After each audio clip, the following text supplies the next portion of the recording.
Seringkali kita menganggap bahwa makanan dan minuman yang kita konsumsi sehari-hari adalah makanan dan minuman yang sehat.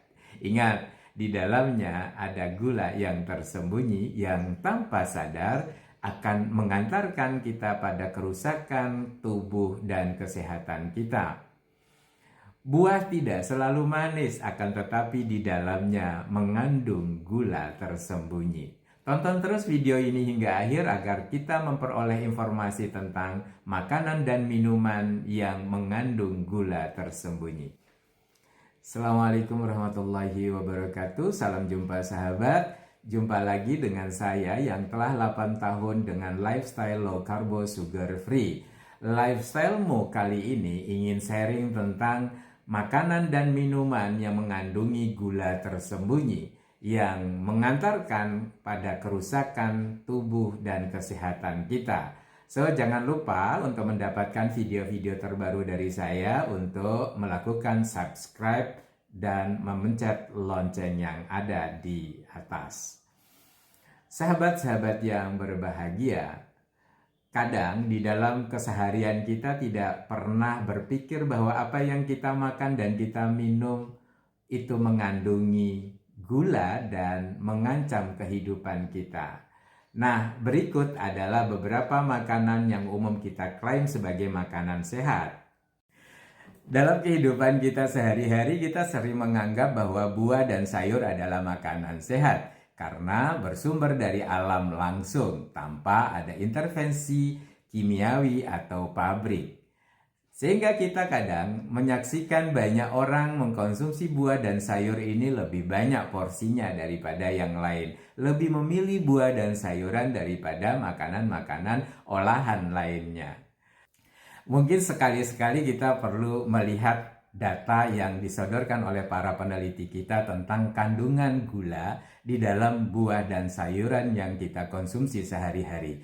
Nah, dari data-data yang ada sekarang kita lihat contoh ketika kita melihat pisang. Berapa kandungan gula di dalam pisang, lalu juga kita cek berapa kandungan karbohidratnya dari sebuah pisang. Sehingga mengantarkan kita bagaimana merasionalkan berapa buah pisang yang harus kita makan agar tubuh kita tetap bisa terjaga kesehatan dan keselamatannya. Karena kadang ketika kita berhadapan dengan buah dan sayur tertentu, kita over. Karena rasa manis itu membuat kita tidak bisa berhenti dari mengkonsumsinya. Maka kita harus cerdas tentang kandungan ini. Fruktosa adalah gula alami yang tersedia di dalam buah dan sayuran, bahkan juga madu. Nah, kita harus tahu bahwa buah dan sayuran yang kita konsumsi mengandung fruktosa seberapa besar. Kendati dia alami, akan tetapi bila dikonsumsi secara berlebihan akan berakibat fatal bagi kesehatan dan keselamatan tubuh kita.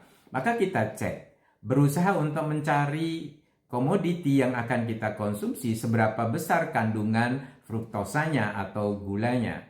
Nah, kita ketika sudah mendapatkan informasi tentang berapa besar kandungan gulanya, maka kita juga mulai bisa mengatur seberapa banyak kita mengkonsumsinya dalam sehari-hari agar tidak terjerumus pada overglukosa.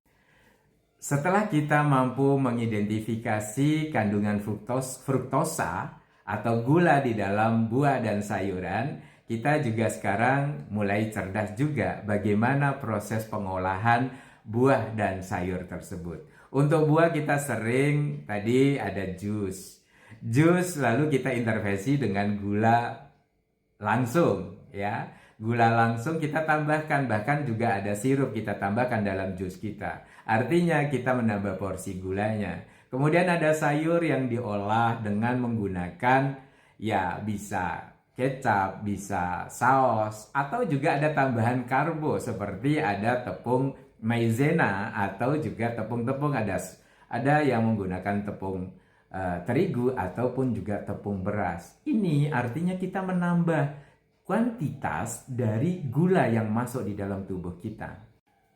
Nah, sahabat, sudah mulai terbuka kan wawasannya? Ya, kita sekarang sudah bisa mulai memilih, memilah buah dan sayuran yang akan kita makan. Kemudian juga kita mulai cerdas bagaimana mengolah dan mengkonsumsi buah dan sayuran kita. Ingat, hindari mengintervensi makanan kita, buah dan sayur dengan gula. Sumber-sumber yang mengandungi gula seperti kecap itu ada gulanya. Lalu saus, jangan lupa saus itu juga ada gulanya. Maka hindari ini supaya akumulasi gula di dalam tubuh kita tidak semakin banyak. Semakin banyak gula yang masuk di dalam tubuh kita akan menjadi menggemuk karena gula yang masuk di dalam tubuh kita bertransformasi menjadi lemak di dalam tubuh. Sahabat, sekecil apapun upaya kita atau ikhtiar kita untuk senantiasa menjaga kesehatan dan keselamatan tubuh kita, ini adalah bagian dari kesyukuran atas penciptaan dan karunia sehat yang telah Allah berikan kepada kita. Jangan pernah khawatir. Jangan pernah berpikir bahwa kita harus merubah hanya secara total, tetapi kita mulai secara perlahan-lahan. Mulailah dari mengatur dan memilih buah dan sayuran yang harus kita konsumsi. Lebih rasional dalam mengolahnya, sehingga kita akan tetap mempertahankan kesehatan dan keselamatan tubuh kita.